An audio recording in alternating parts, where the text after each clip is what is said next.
Vidas negras importam. Sonho de consumo, Cristiane Sobral.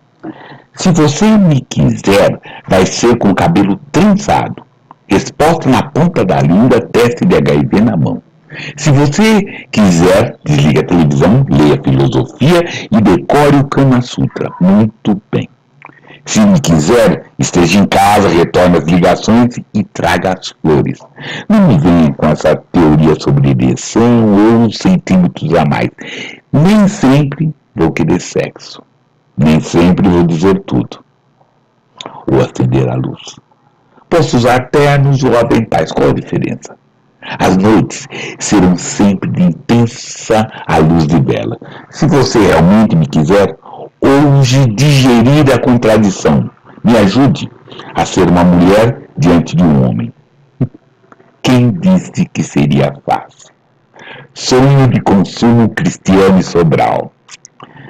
Notas de escurecimento de gerações. Mais uma boa conversa sobre literatura negro-brasileira. E ofereço essa produtiva e estimulante conversa para Diva Paula e Hugo Paes. Sempre lembrando que essa nossa parceria, Nota de Escurecimento, ele é reproduzido na nossa web rádio, todas as terças e quartas-feiras. Terças às 20 horas e quartas às 17 horas.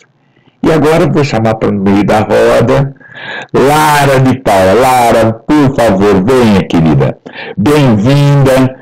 Venha, vamos conversar, vamos falar. Muito obrigado a sua presença, da sua gentileza de estar aqui. Muito obrigada, Plínio. Eu estou muito feliz com esse convite e muito ansiosa para a nossa conversa. Então, por gentileza, comece, se apresente, declame, faça o que você quiser, querida. Por favor. Muito obrigada. Bom, eu sou Lara de Paula, sou arqueóloga, poeta e multiartista, e o meu trabalho tem sido, nos últimos anos, envolvendo arqueopoesia, que é uma proposta que eu fiz na minha dissertação de mestrado e que eu tenho dado continuidade agora no doutorado, de uma junção dos dois universos, o arqueológico e o poético. E eu acredito na escrita enquanto uma ferramenta de cura, principalmente para o povo negro, né? E para mulheres negras, porque através da escrita a gente consegue tomar autoria da nossa própria história e dispersar ainda mais os nossos conhecimentos e os aprendizados que a gente vem trazendo com a nossa ancestralidade. Eu acho que a forma como a gente encara a arte, no geral, assim, para além só da literatura, ela está muito ligada com essa questão da importância da construção da negritude, de uma noção de arte curativa e didática, afetiva, que está diretamente relacionada com um empoderamento político do nosso povo. Não, querida, é fascinante isso, fascinante mesmo. E por gentileza, desenvolva, conta mais o que é essa poesia, o que é isso? Como é a descoberta, a procura, é o resgate, é a relembrança, a memória? Então, a arqueopoesia, ela é uma proposta de utilização da poética, não só como um recurso estético, mas também como esse recurso didático, né? Enquanto eu estava escavando, fazendo as escavações em campo, eu sempre me senti muito afetada pelos materiais, pelo espaço e pelos objetos que iam sendo encontrados, principalmente em contextos que são pós-coloniais e afrodiaspóricos, né? Então, eu tive uma experiência de escavação na Guiana, de colonização francesa, onde a gente escavou uma área de habitação de escravizados, né? Uma vila de escravizados, e aí, durante esse processo de escavação, eu acabei entrando em contato com muitos objetos que me foram muito caros, assim, me foram muito sensíveis. E aí, a partir disso, eu fui misturando e escrevendo as minhas poesias, porque a lente com a qual eu vejo o mundo e também a minha forma de me comunicar, às vezes. E compartilhando com as pessoas da equipe e também com as pessoas de fora da equipe, principalmente com as pessoas que viviam no local, né, com a tradução de outras pessoas, das poemas que eu tinha feito, eu fui percebendo que as pessoas, a população daquele espaço também se conectava mais com aquele material a partir dessa narrativa, a partir dessa linguagem, porque é uma linguagem que emociona, que toca nesse sensível, né? E então a arqueopoesia foi sendo desenhada a partir disso, assim. Então eu comecei a tentar explicar sobre arqueologia, falar de arqueologia e falar também desse mundo colonizado que é misturado, né, que tem esse aspecto que é violento, que é historicamente pesado, mas que também tem essas outras questões que são as nossas raízes, as nossas descendências e as heranças positivas que nós temos das nossas antepassadas, das nossas mais velhas. E então a arqueopoesia ela está muito calcada nessa noção de contação de histórias que vem dos griots, que vem das tradições indígenas também, dessa comunicação pela fala, né? Dessa comunicação pela palavra poética. E eu acabei fazendo muitos poemas para poder entrarem na minha dissertação. Então, ela é uma dissertação que foi escrita em verso e prosa. Querida, eu estou aqui aprendendo, tô muito... Não, quero ouvir esses poemas, por favor. Por favor, pode... Lógico, todos não. Você atiçou, você atiçou, nós temos que cavou isso na gente agora. Por favor. Certo. Eu vou pegar, então, um dos zines que eu fiz, porque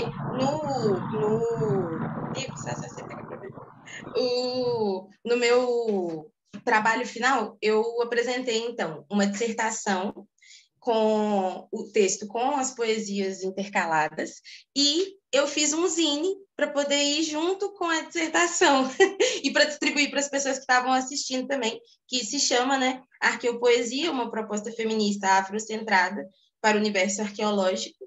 E eu vou ler o poema que eu fiz enquanto eu estava nesse sítio na Guiana.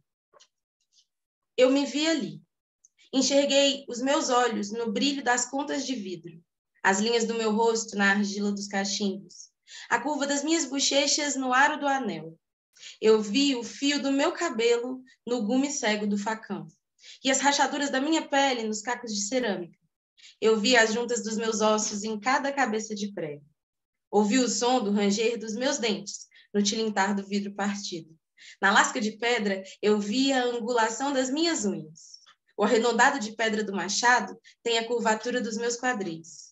Não é impossível enxergar o caminho que as coisas se levam até mim. Menos ainda, o que me leva até elas. Eu, estrangeira, forasteira, intrusa de tudo, adentrando um espaço tão meu quanto de qualquer outra e, portanto, todo e nada nosso, delas. Daquelas que atravessaram e viveram essa terra, comeram nessa terra, falaram dessa terra, morreram nessa terra, fizeram essa terra. Elas que regaram com suor, lágrimas, sangue, gozo e saliva cada uma das plantas que insistem em renascer. E eu, que muito me assemelho a mulheres que jamais conheci, sinto em mim as parecenças das nossas diferenças. Respiro o ar de outro mundo. Atravessei um tudo para chegar até aqui, de joelhos na terra, pedindo para que essa seja minha guia.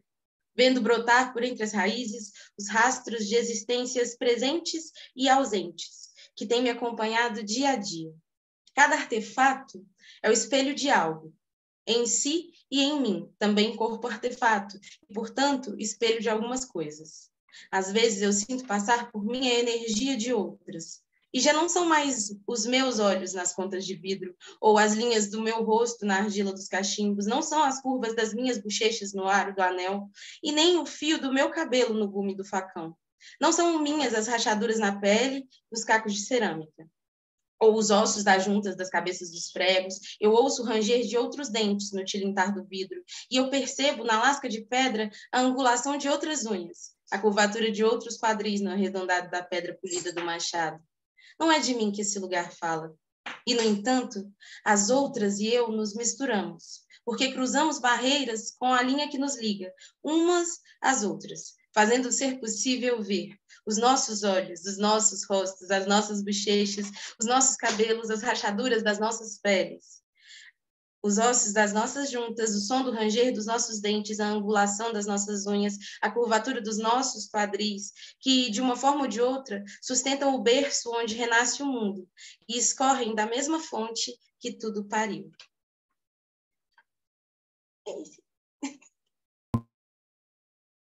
Belíssimo, querida, belíssimo, belíssimo, querida. Guarda isso pra gente, assim, mas me conta um pouco dessa, volta um pouco, onde que que avião que levou essa Lara de Paula para Guiana para fazer essa questão de arqueologia, o que impulsionou ela?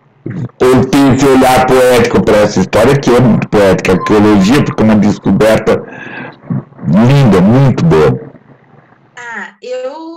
Desde que de pequenininha, eu sempre gostei muito de ler e eu sempre gostei muito de histórias, sabe? Eu fazia livrinhos quando eu era criança, eu até separei aqui que eu achei o meu livrinho mais antigo de criança. Aonde ocorria essa curiosidade da Larinha? Eu gostava de cavar coisas. Mas que lugar do Brasil? Aonde? Onde? Eu sou de Minas Gerais, né? Eu sou nascida e criada em Minas. Sou de Sete Lagoas, uma cidade que, na verdade, tem 13 lagoas, mas que tem esse número maravilhoso, encantado, mágico do 7 no nome, e que é aquática, né? Eu gosto muito de água, é um elemento que me perpassa. E eu vim morar em Belo Horizonte para poder estudar, para poder fazer a faculdade de antropologia com área de habilitação em arqueologia na UFMG. Então, eu vim para BH e desde então resido aqui. E aqui em Minas Gerais, eu sou muito feliz porque eu tenho muitas conterrâneas, né, da poesia que, conforme eu fui me afeiçoando mais pela literatura e pela literatura poética, eu fui me sentindo assim muito bem acompanhada, sabe? Muito bem, na verdade, com os caminhos muito bem abertos, né? Por outras pessoas que são muito importantes na nossa literatura, né? E aí eu gostava muito de ler quando eu era criança, gostava muito de histórias, de inventar histórias e de ler sobre histórias. Aí, quando eu escolhi fazer a faculdade, eu optei pela arqueologia e não me adentrei muito no universo de uma escrita poética. Eu sou muito deslumbrada com o mundo, então as coisas elas me emocionam muito. E aí a minha vontade é de conseguir expressar isso de alguma forma. A poesia veio para poder me ajudar nisso, assim, porque a universidade, né, como a gente sabe, ela é um universo muito embranquecido, muito violento, e muito pouco criativo, sabe? A gente acaba sendo ensinado de uma forma, né, com o que o Paulo Freire e Abel Hooks chamam de conhecimento bancário, né? Essa coisa de ficar coletando dados e aprendendo só, repetindo e decorando. E aí isso estava me deixando um pouco murchinha. Aí eu tive a sorte de conhecer o projeto Preta Poeta, que foi idealizado pela Júlia Elisa, na UFMG, onde mulheres negras se reuniam para poder compartilhar suas vivências e compartilhar suas escritas, né? Que eram mulheres de várias áreas, então tinham pessoas da biblioteconomia, pessoas da física, pessoas de vários lugares, mas que escreviam, e aí a gente foi compartilhando, e nesse processo de partilha, eu fui criando uma confiança maior na minha escrita e percebendo que as pessoas elas se identificavam, assim, da mesma forma que eu me identificava muito com as coisas que as outras mulheres negras escreviam, mesmo sendo de áreas tão distintas, a gente foi criando esse coletivo, assim, até que culminou no ponto da gente ser convidada para poder fazer uma homenagem para Conceição Evaristo na biblioteca pública daqui de Minas Gerais, e aí foi a primeira vez que eu declamei em público. E aí, depois que eu declamei uma vez, eu fiquei completamente apaixonada, vi que era realmente uma forma que era muito mais orgânica para mim de se comunicar, e fui seguindo na carreira poética meio que em paralelo com a carreira acadêmica, até chegar nesse ponto onde eu fui convidada para poder fazer parte desse projeto na Guiana. Foi a primeira escavação em uma área de habitação de escravizados na Guiana, de colonização francesa, que lá eles até então só tinham escavado casas grandes, né, os lugares dos senhores brancos franceses.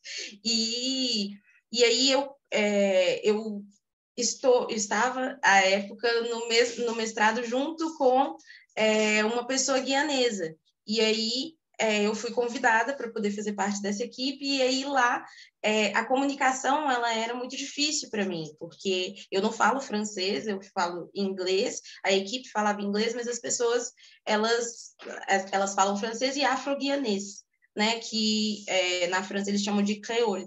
E aí eu fui estabelecendo essa forma assim de escrever poesias para que elas fossem traduzidas, para que as pessoas pudessem me conhecer também, né?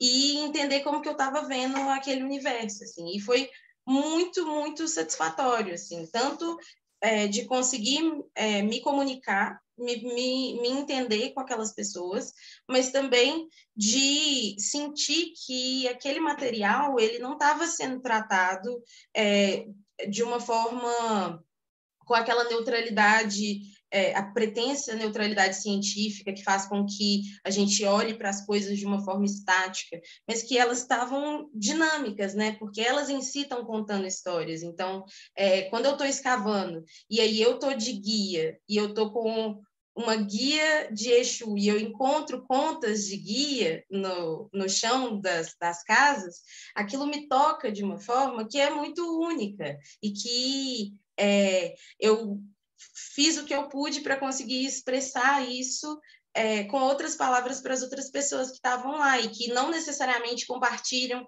das mesmas crenças religiosas que eu, ou então da mesma ontologia de mundo, mas que tem coisas que nos aproximam, que é encontrar nesses objetos esse sentimento de recuperação de um passado, né? E essa recuperação desse passado, eu acho que ela traz um pouco de cura também, porque aí você deixa de ter um espaço branco no sentido de não ter essa memória, né? E começa a construir essa memória com a ajuda desse material, e eu penso que a poesia pode ajudar muito nisso também. Então, foi essa trajetória que me levou até esse momento em que estamos. Oba! Bem-vinda, muito interessante. Perfeito, continue, por gentileza, nos brinde com mais algumas contas que você achou. Ah, nossa, o mundo arqueológico, ele nos fornece muitos tesouros, sabe? Às vezes os tesouros, eles não são tão obviamente valiosos, né, quanto ouro e coisas do tipo, mas são coisas que são muito sensíveis, assim. Então, nesse poema que eu li, tentei ter o cuidado nele de ir citando algumas das coisas mais emocionantes para mim de ter encontrado, sabe? Então, as louças de cerâmica que eles usavam para comer, essa coisa dos pregos que faziam os rejuntos das casas, as casas eram feitas de madeira lá. Então, e aí era muito interessante durante o processo de escavação, imaginar como que as pessoas viviam, né? Porque às vezes a gente imagina o passado como fotografias, né? Como coisas muito estáticas. Mas o passado, ele tem muitas coisas parecidas com o presente, no sentido de que as pessoas vivem o cotidiano, né? Então eu gostava de ficar imaginando, e aí foi quando eu senti também essa coisa do olhar do poeta, né? Que às vezes eu ficava escavando e eu ficava imaginando assim, as pessoas fazendo coisas cotidianas, sabe? Tipo, sei lá, na porta da casa e espirrando, cortando fumo para poder colocar no cachimbo. A gente achou muito cachimbo, achou muito resto de louça, de faiança. Então, pensar como que era a vida dessas pessoas, porque a gente já sabe como que foi a morte dessas pessoas, né? A gente já sabe como foi o desaparecimento dessas pessoas, mas a gente não se atenta para o tanto que é importante a gente se dar conta dessas miudezas. Eu tenho, inclusive, um outro poema que eu gostaria de declamar, que fala um pouco sobre isso, que chama O Som que Nos Lembra. Vários senhores brancos que assinaram tratados de liberdade são lembrados, glorificados, homenageados, patrimonializados, mas eu não me importo com eles, não mais. Eu quero saber as histórias das Terezas, das Eunices, das Madeleines, das Dandaras, das Alaíses, das Aíras, das Paulas. Eu quero saber a cor dos seus olhos e a comida favorita, e o que sonhavam à noite, suas 5 coisas preferidas. E talvez, quem sabe, o som de suas risadas, o peso de suas lágrimas.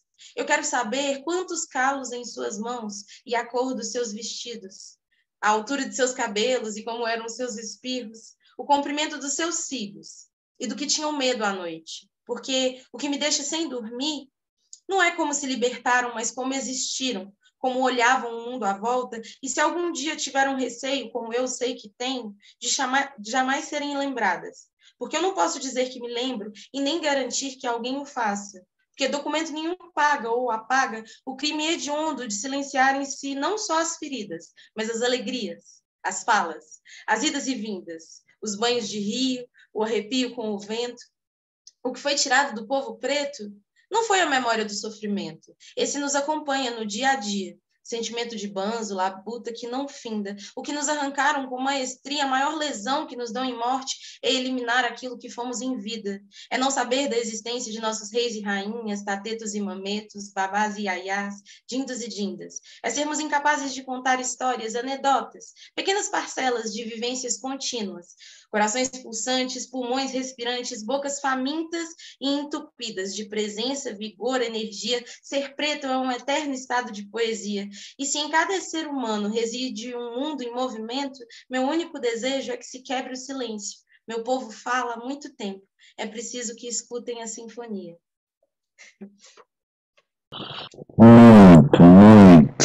Muito obrigado. Muito lindo. Muito deslumbrante, como você falou. Muito legal, deslumbrante. Querida, me conte, me apareceu várias curiosidades. Esse espaço onde vocês fizeram essa escavação era o quê? Era um quilombo? Era um local? Era um mocambo? É um território que é muito interessante porque é uma área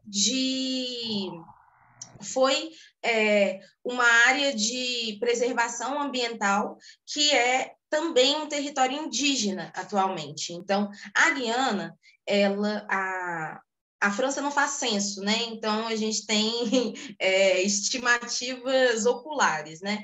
Mas a Guiana ela é composta majoritariamente por pessoas negras de pele muito escura e por uma população indígena que a comunidade indígena que estava próximo lá, mais próximo, era a uma meia hora de caminhada de onde era o sítio. Essa é a fazenda que antes ali existia, era uma fazenda de produção de especiarias, principalmente cravo. Então, tinham grandes planícies de plantação, e aí a fazenda ela ficava perto de uma das curvas do rio. Na Amazônia, né? Então, os rios são enormes, fazem muitas curvas, e aí numa das curvinhas tinha a Casa Grande, e a vila ela foi completamente coberta por uma planta que lá eles chamam de balisier, e aqui é uma planta aparentada com a bananeira. Então, ela tem folhas parecidas com a bananeira, mas ela não dá banana. E os indígenas lá, os Wayang, que eles são parentes dos Palicur, daqui do Brasil. Eles contam que essa é uma planta que eles falam que é o cabelo dos mortos. Então, que ela nasce em cima de lugares que seriam cemitérios.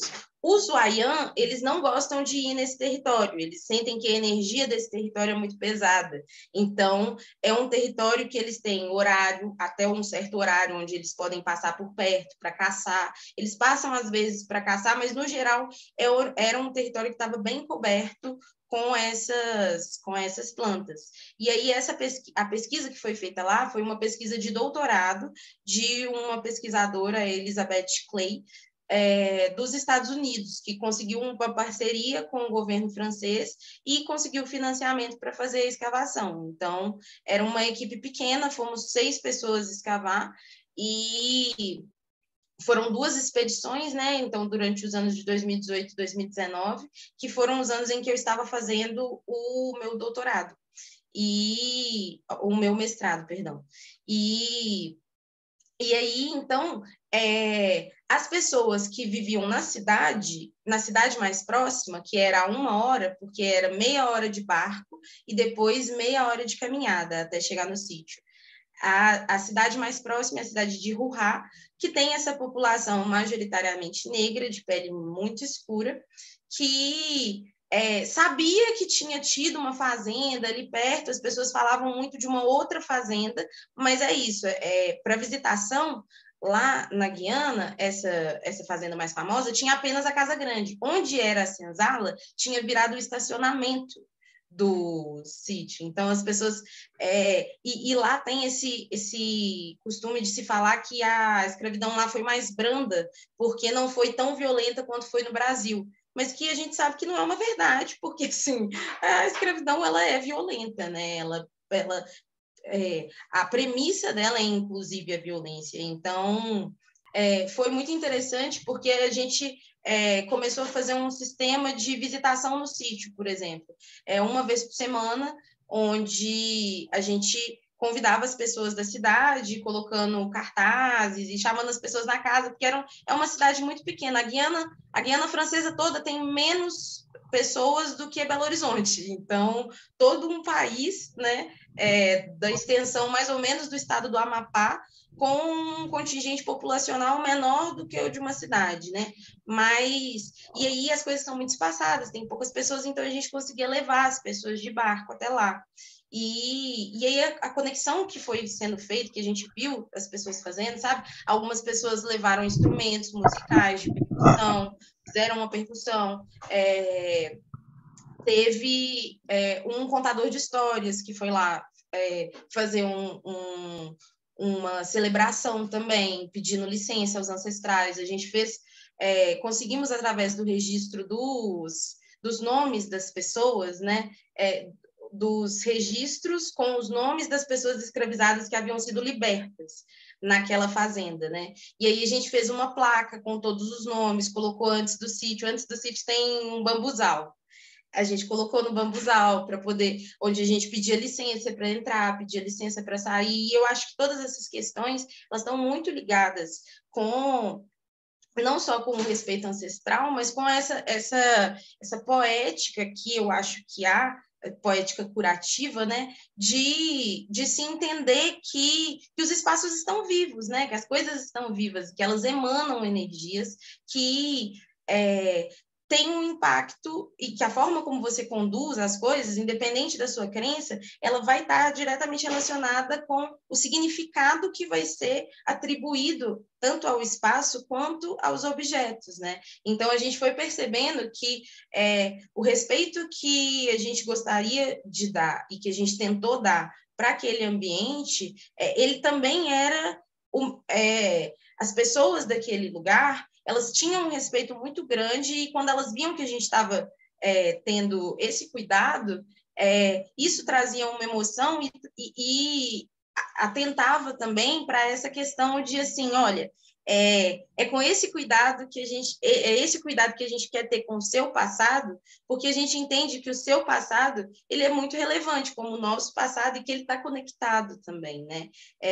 Então isso ia diminuindo as barreiras e as distâncias que outras coisas foram invariavelmente dando, né? Então a língua, né? As diferenças culturais foi realmente um processo muito emocionante, assim, sabe? De ter vivido, que marcou muito, tanto a minha poesia quanto a minha prática arqueológica para outras questões.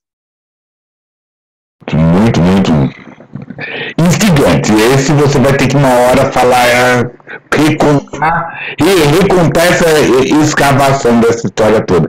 Mas, por enquanto, uma outra poesia dela, dessas aí. Claro, com certeza. Eu tenho muitas aqui. Eu tenho mais uma que é específica dessa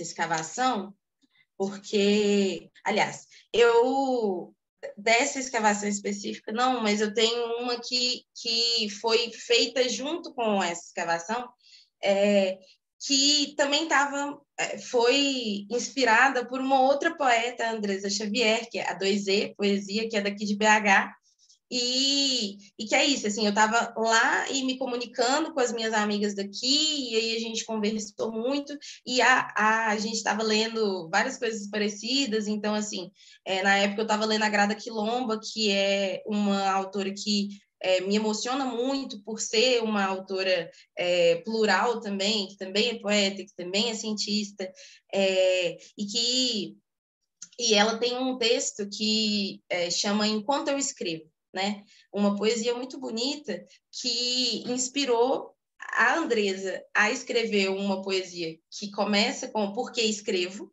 E que aí eu fiz uma poesia inspirada na poesia dela, então foi uma poesia em cadeia, assim. A poesia da Andresa eu não lembro ela decorada, mas a da Grada eu lembro. A da Grada às vezes eu temo escrever. Escrever se transforma em medo de eu não conseguir escapar de tantas construções coloniais. Nesse mundo, eu sou vista como um corpo que não pode produzir conhecimento, como um corpo sem lugar. Eu sei que, enquanto eu escrevo, cada palavra que eu escolho será avaliada e, às vezes, até invalidada. Então, por que eu escrevo? Eu preciso. Eu estou incorporada em uma história de silenciamentos impostos, vozes torturadas, línguas despedaçadas, idiomas forçados e falas interrompidas. Eu estou cercada de espaços brancos onde eu dificilmente posso entrar ou permanecer. Então, por que eu escrevo? Eu escrevo quase como uma obrigação para me encontrar. Enquanto eu escrevo, eu não sou o outro, mas o eu. Eu me torno a relatora e não a relatada. O sujeito e não o objeto. Eu me torno autora e autoridade da minha própria história. Eu me torno eu.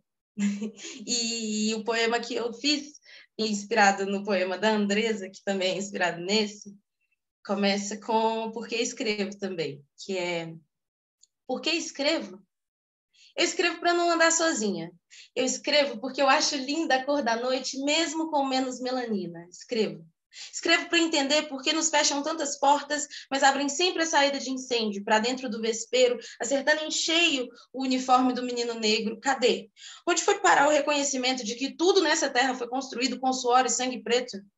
Por que te incomoda quando eu falo da luta? Te assusta? Saber que se não está nas mãos, está nas veias. Sangues antigos escorrem da América inteira, mundo novo, novo mundo, centelha. Faísca acesa de um sonho infante, deixando em prantos a casa grande, cada vez que um de nós, por um tris, contorna as estatísticas e vai ser feliz.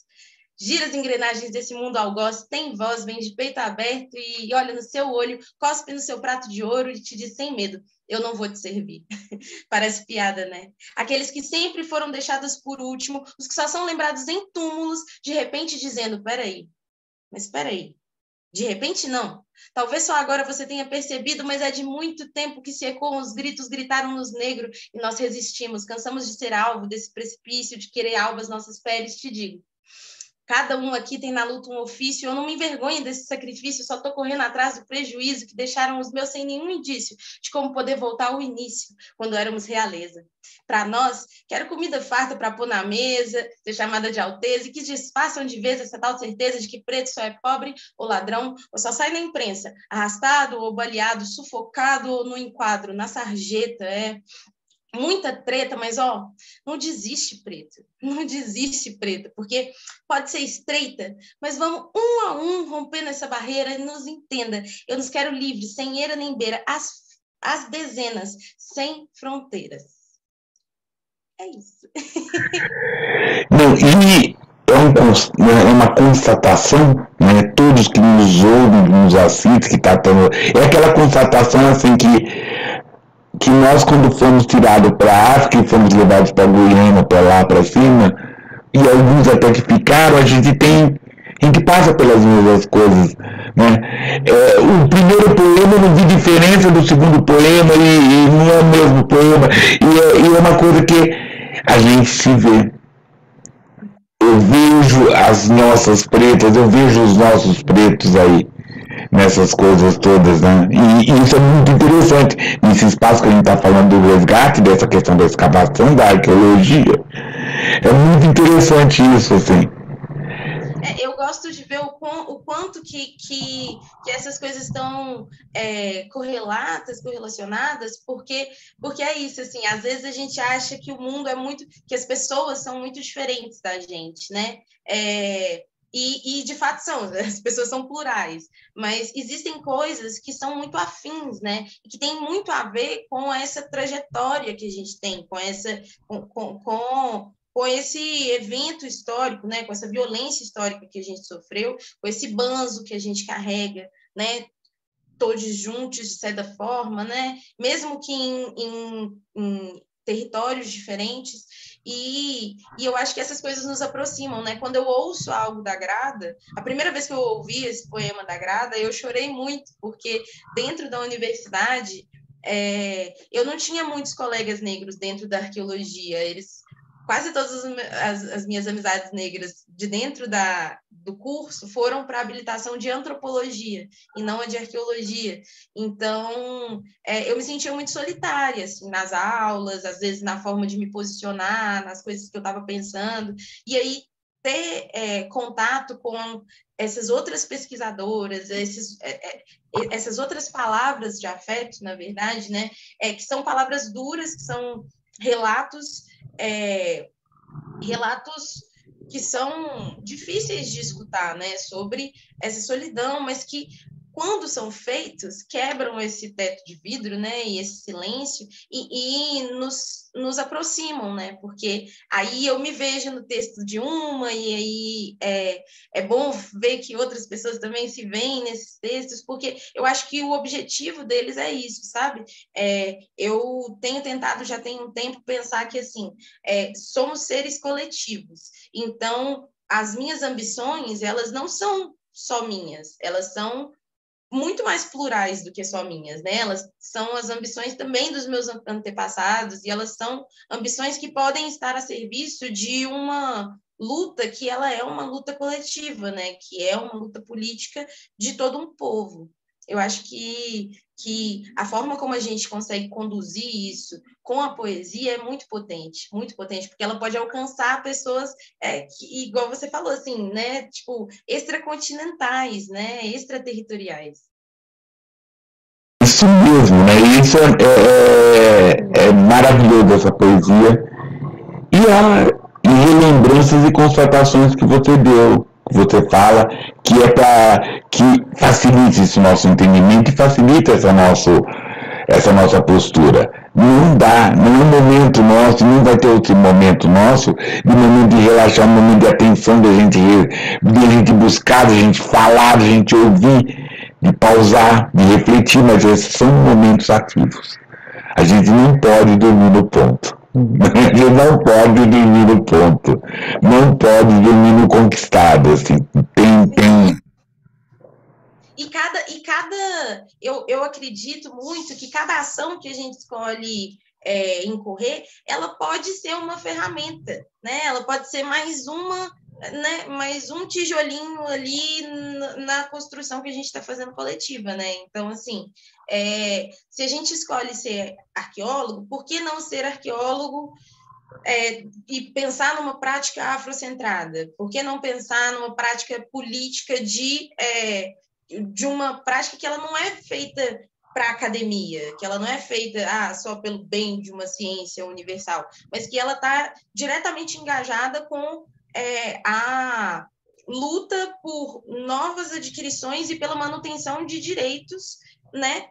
E não só do povo negro, né? Mas de uma prática antirracista no geral, assim, que também se preocupe com as demandas indígenas, com as demandas dos povos originários no geral.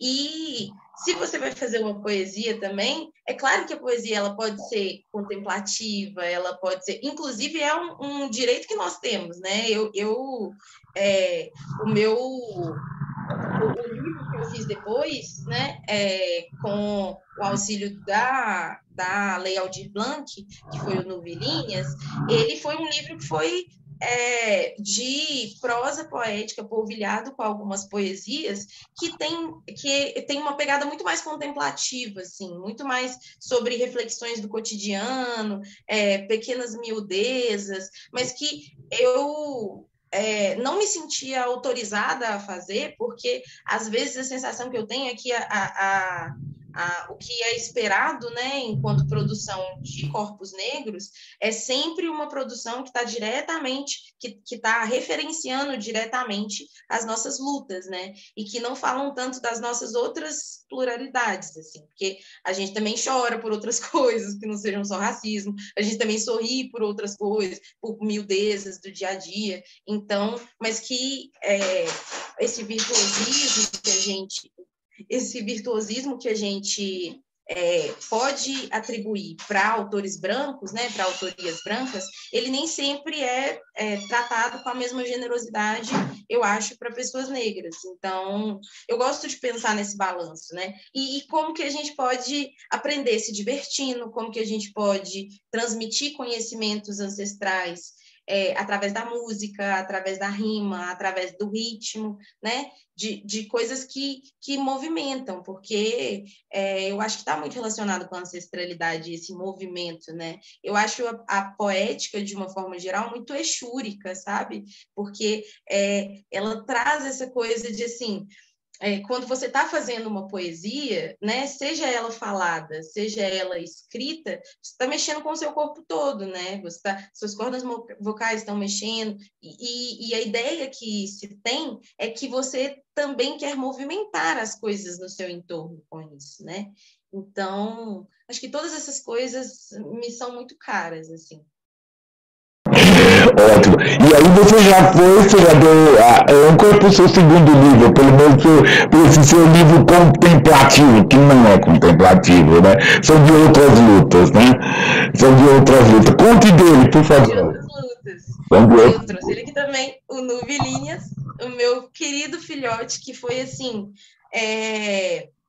uma sustentação nesse período de pandemia, né? Eu escrevi ele e submeti ele para a Lei Aldir Blanc, então ele passou e eu tive financiamento para poder torná-lo realidade, mas ele não nasceu como um livro, ele nasceu como um processo curativo, assim mesmo, porque ele foi escrito, os textos que estão nele são 52 textos, que oscilam entre prosa poética e poesias em verso mesmo, eles foram escritos durante os 3 primeiros meses da pandemia. Então, durante os 3 primeiros meses, com tudo parado, eu fiquei muito ansiosa e fui ficando muito triste, assim, com essa ausência de perspectiva e, ao mesmo tempo, com todas as notícias que a gente foi tendo, né?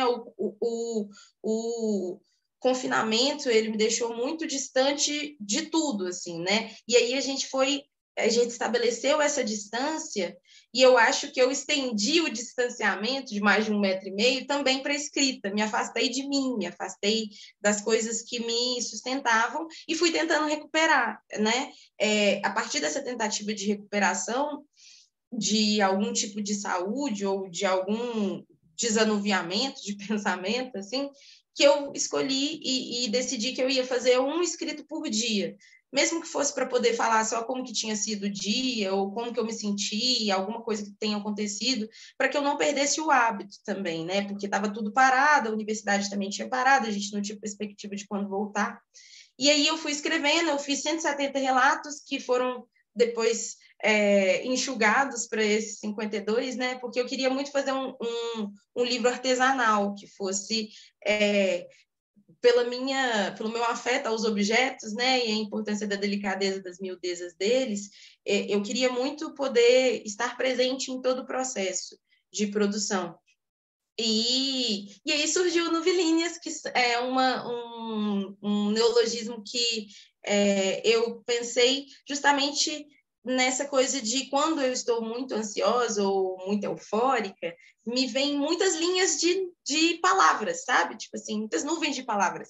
E aí, às vezes, eu quero desanuviá-las, mas às vezes essa confusão acaba sendo boa, assim. E aí, a partir de trás dele, o poema que tem não é uma desculpa para desembestar a falar, mas talvez tenha um nome para isso, desanuviar.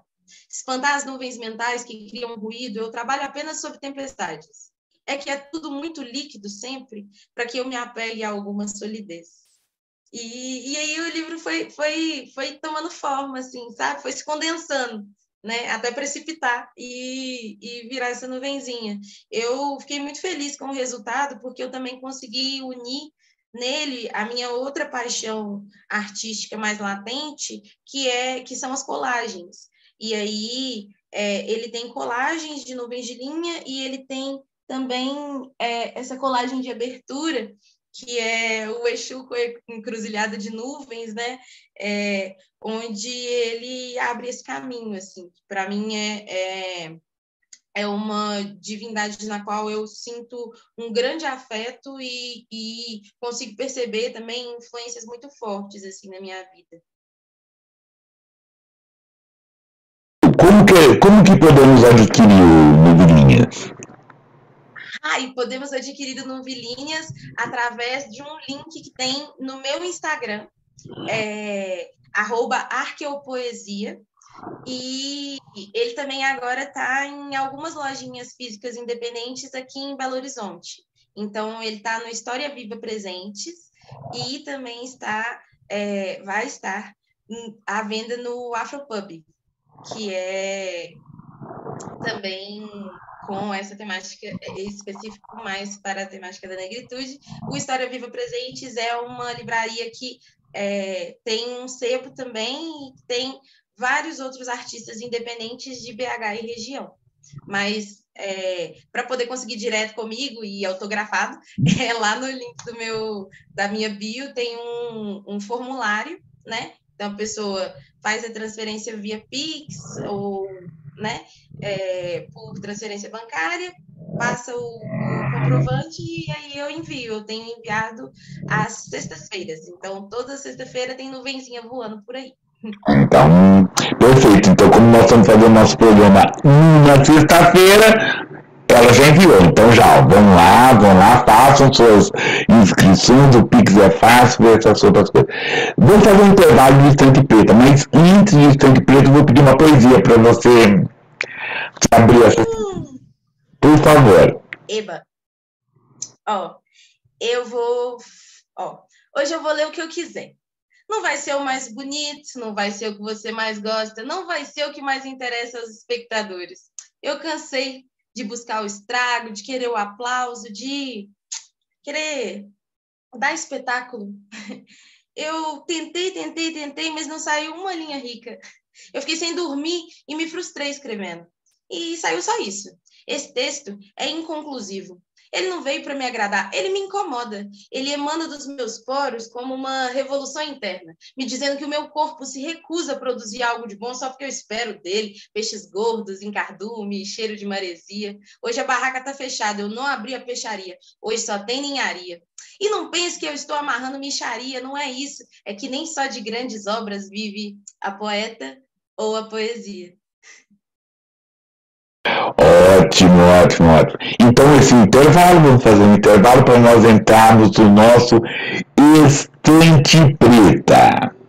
Vamos lá entender. Eu ia lembrar antes do Estante Preta, quem está nos assistindo, essa rica, essa deslumbrante, eu gostei muito dessa palavra, essa deslumbrante conversa, é lembrar assim, assine o canal, porque assinando o canal, mais gente vai entrar naquela questão eu nem sei muito bem as palavras, mas quanto mais gente assinar, quanto mais gente fizer seus comentários, mais mais, muito mais negros e negras, pretos, brancos, pardos, poderão ler as nossas conversas, ouvir as nossas conversas, ouvir nossos pensares, né? Uma primeira, né, falar, né, um primeiro guisado, o primeiro, né, da nossa estante preta hoje é Princesas Negras, né, de Ariane Celestino Meirelles e Edileuza Penha de Souza. Esse é um livro assim, e é bem essa história, né, que Lara contou, né, das nossas princesas negras, inteligentes, lutadoras, firmes, fortes, arqueólogas, antropólogas, né, de cabelos crespos, das suas ancestralidades. É um livro que fala dessas mulheres negras, dessas princesas negras, que nos trouxeram, que nos mantêm, que nos seguram e que nos guiarão daqui para frente. Princesas Negras da editora Malê. Vale muito a pena a gente estar lá, adquirir, para a gente poder conversar. Estamos falando de Minas Gerais, né? Então, Ouro Preto das Palavras, narrativa de preceito do Condado de Minas Gerais. Minas Gerais, e isso vale a pena a gente até contar e depois Lara puder falar, Minas Gerais ela está aí graças a vários negros e negras que foram sequestrados e foram lá procurar essas minas. A primeira mina em Minas Gerais foi descoberta pelo negro e isso foi mantido. E com isso veio várias histórias, né?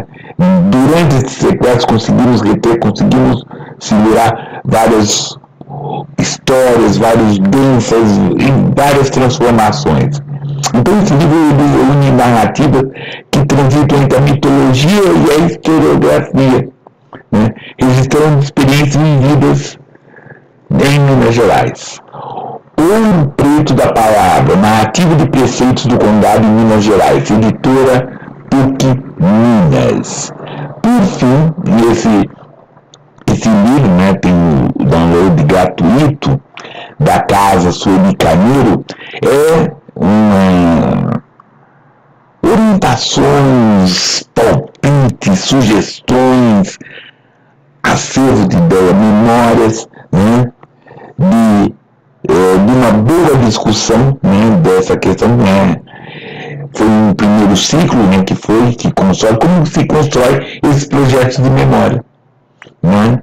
E é muito interessante, é muito apropriado para esse momento, e esse é um oferecimento de poderosas negras e negros que fizeram toda essa nossa história.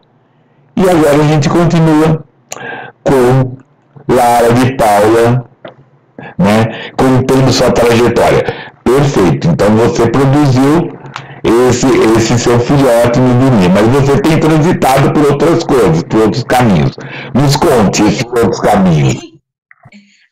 Eu tenho tido muitas oportunidades maravilhosas que quase todas, inclusive, têm sido fornecidas com muita generosidade por outras pessoas negras, né?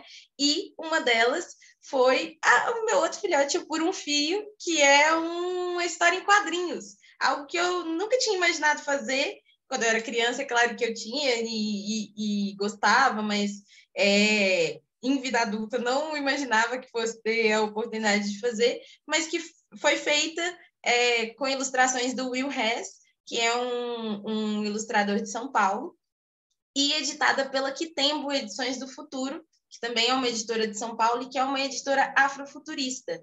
Eu não conhecia o afrofuturismo antes da editora Quitembo ser apresentada a mim, e eles tiveram uma chamada literária para uma coletânea Afrofuturismo, O Mundo é Nosso.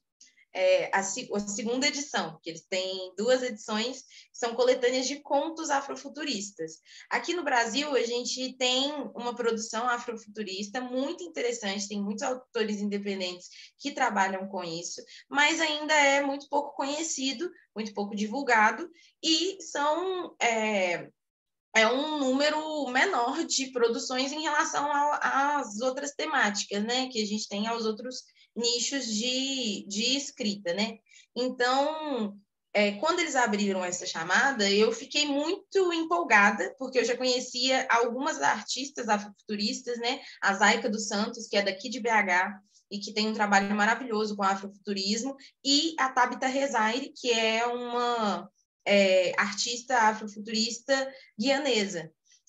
Então, essas duas figuras, eu admiro muito elas me inspiram muito, e aí quando eu vi a chamada, eu fiquei super ansiosa, aí eu escrevi o conto que deu origem ao Por um Fio, passei muito tempo escrevendo ele, foi numa época em que tinha acontecido recentemente o incêndio na reserva técnica do Museu de História Nacional do Museu de História Natural da UFMG, então foi no início da pandemia, em 2020, e aí eu fiz parte da equipe de voluntários para o resgate do material que tinha restado, né, desse incêndio, então eu estava lidando muito com fogo, ou os resquícios do fogo, né, durante o dia, e isso, antagonicamente, estava me fazendo sonhar muito com água.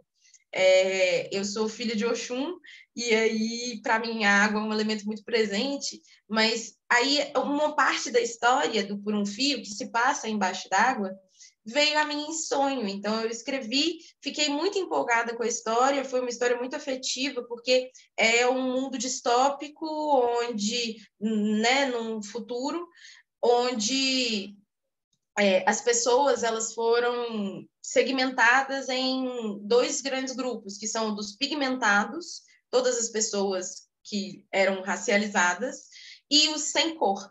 Esses sem cor, eles exilaram todos os pigmentados para debaixo da água e substituíram os cabelos dessas pessoas por cabos conectados, que tinham conexões, né, tem conexões com os cabos de internet, que de fato existem, né?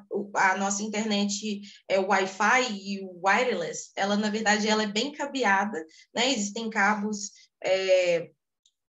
que são intercontinentais e que passam pelos oceanos, e a Tabitha Rezaire, essa artista afrofuturista guianesa, ela fez um vídeo mostrando, sobrepondo os mapas das rotas de navios negreiros com esses cabos. E aí ela percebeu que são as mesmas rotas. Então, ela tem uma tese de uma repaginação da colonialização a partir da tecnologia, né? Que a tecnologia ela não vem só para nos ajudar, ela também tem essa potência de continuar nos prendendo e é isso, de atualizar o racismo, né, e as expressões do racismo.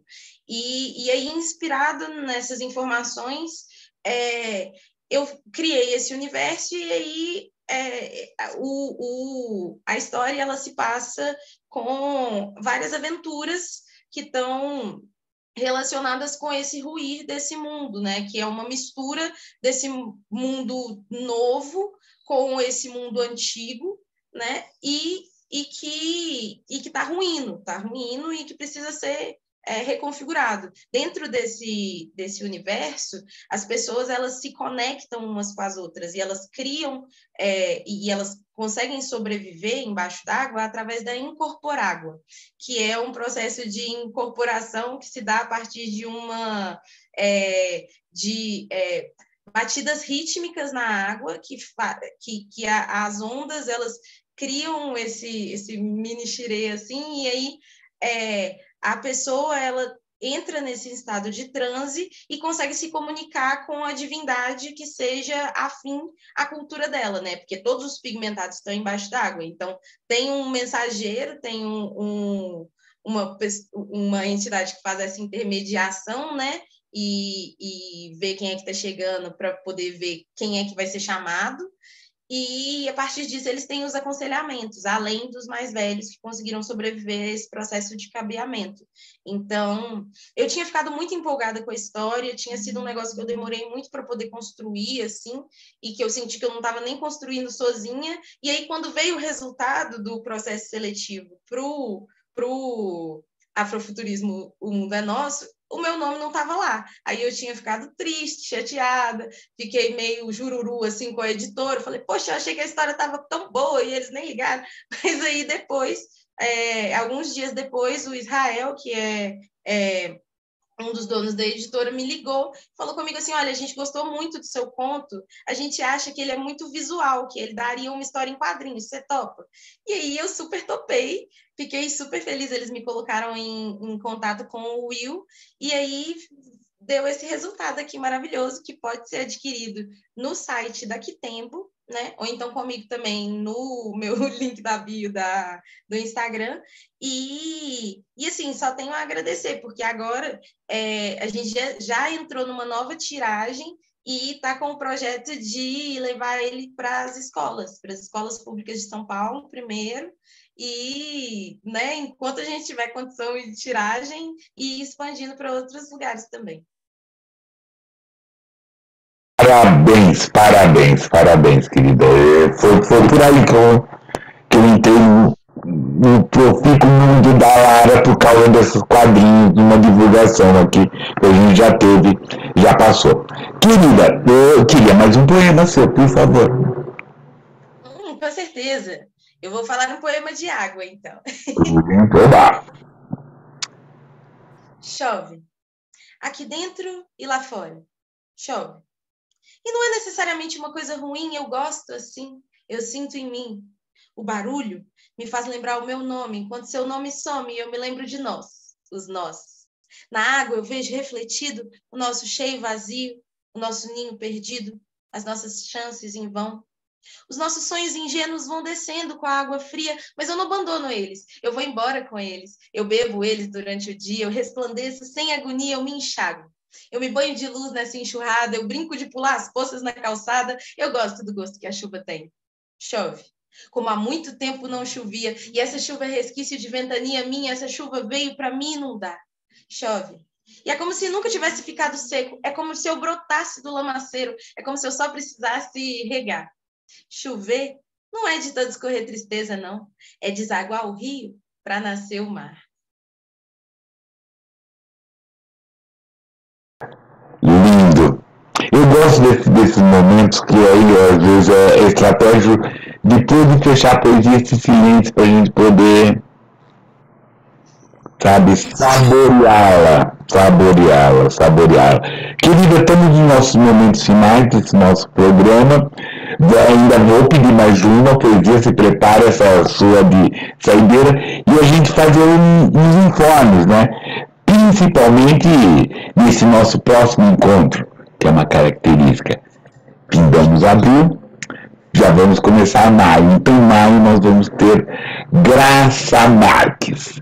6 de maio, 20 horas, sexta-feira, né? Toda sexta-feira é o Nota de Escurecimento, que ele é reproduzido pela nossa web rádio nas terças e quartas-feiras, mas os episódios estão aqui, né? Então, Graça Marques, 6 de maio. É isso. E é lembrar, né, que esse programa foi ofereça essa conversa deslumbrante para Divinha de Paula também e para o Hugo Paz. E é isso, querida. Quero agradecer, Lara, a sua gentileza de ter vindo, ter conversado. E eu peço mais uma poesia sua e eu sou até logo, né? Pra gente assim, depois a gente poder marcar uma história que só você viu nas Goianas. Tá certo, com certeza. E a presencialidade também. A gente ainda tem que marcar uma coisa presencial. Ó, eu queria agradecer muito, muito, muito, Plínio, por ter me chamado, por ter aberto esse espaço.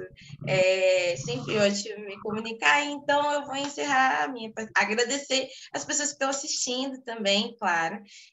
Lembrar mais uma vez para poder se inscrever no canal, para conseguir ter as notícias não só do próximo, mas também dos outros, assistir aos anteriores, porque tem pessoas incríveis falando sobre as mais diversas questões envolvendo, né, toda a nossa conversa aqui, e vamos de poesia para encerrar. Boa, por favor. Acordo e me percebo suja. Escorrem de mim anos de subserviência. Misturada à minha pele encontram-se mil incertezas que clareiam, que apagam, que não pagam o valor de todo esse saber adoecido. Essa palavra alva, cujo alvo é a minha alma, mas da qual também fui dotada, me aplaca, me desafia a desafiá-la. Se põe soberana apenas para que eu a destrone, trabalha apenas em seu próprio nome e sobre a égide de um mundo bipartido. Apresenta-nos o veneno e o antídoto como algo ruim de se ter sobre o mesmo indivíduo. Mas eu, que sou diáspora e também colônia, carrego comigo constituída de amor e amônia, carrego comigo sono e insônia por todos os anos mal dormidos. Desperto, então, de cada leito imundo, de cada sono injusto, querendo fazer para os que dominam o pior pesadelo. Não o da vingança, mas o do desprezo. Concreto, indiscreto, enfático, esse adoecimento tático que assola esse mundo apático é o que me suja, é o que me impulsiona de rumo à cura, é o que me faz estar à procura pelo diluído, pelo não dividido, por uma forma de quebrar-se o ciclo, parar a lógica de vencedor-vencido, mas para isso é preciso afundar no lixo desse estado, enxergar tudo que está errado, mudar de lado e assumir o fato de não ser pecado, carregar vários mundos dentro de si. Muito obrigado, querida, muito obrigado. Já vou assim, já tive essa ideia, então quando a gente fala em voz alta para poder ocorrer, daqui a alguns dias eu vou te convidar para uma quizumba, sabe? Você declamando onde, trazer mais gente assim, aluar, quem sabe sabe? Trazer mais gente para fazer uma quizumba assim, num sarau aqui, porque cabe, dá para fazer uma sexta-feira. Beleza. Na sexta-feira, depois que você colocou lá nos correios essa questão toda. Querida, agradeço muito a sua presença, a sua gentileza de ter investido, ter falado, ter nos deslumbrado. Agradeço a todos e todos que assistiram, aguentaram, veja aí. E é isso, assim o canal, veja, vamos lá, vamos absorver, vamos comer, vamos procurar essa cura dessa literatura negro-brasileira. Por favor. Salve, até, querida. Tchau, querida. Até.